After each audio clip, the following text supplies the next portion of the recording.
feel like that resistance is going, then getting lighter, then that's when you've broken or overcome that inertia of the boat, right? So that's what I mean when I say that. So what I talked about on Monday, I'll just recap. So the thing you guys gotta understand is, and this will be a review for some of you, but I'll just say it again. I'll explain it a different way, I guess. But when you hit the water softly, the water doesn't produce any resistance, right? So if I just put it in like that, if I just dip my hand in, then there's really no resistance that I'm feeling, right? But the thing with water is that the more that you push into the water, the more force you apply to the water, the more the water is going to push back at you. Okay, so I can dip my hand in here, no problem. But if I jump off a skyscraper into the water, and if I starfish out like this, then I'm probably going to end up in the hospital, right? So why is that? Well, the more force that I hit the water with, then the harder the water is going to hit back at me, right?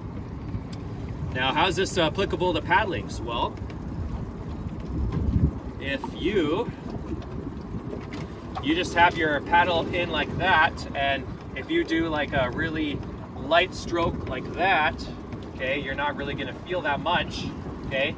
But all of a sudden, when I start going harder, okay, now I can feel something. And if I go even harder, then I feel even more, right? So here's the thing.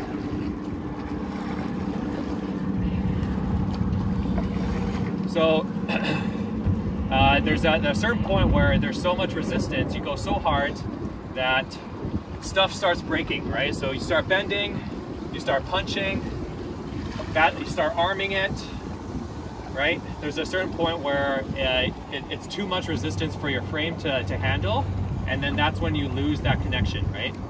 So, plus, also, right, you pull super hard, then, okay, well, then you start ripping, right? And that's not good either. So we got to try to find that sweet spot where we make sure that we are nice and connected, and we're patient enough so that we get that connection with the water,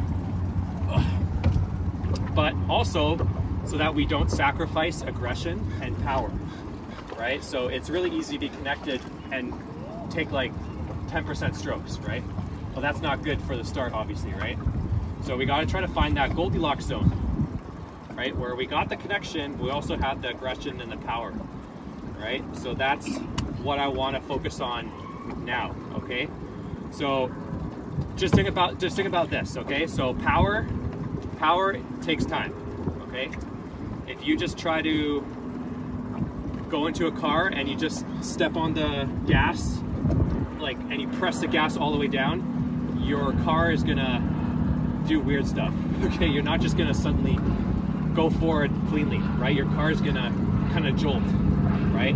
And that's what we don't want, right? So if you want to accelerate off a dead start in a car effectively, you gotta gradually apply your foot to the gas, right? And that's kind of the same idea, right? So you're doing it smoothly, still doing it pretty fast, but not like sudden and explosive, right? So it does take a little bit of time, right?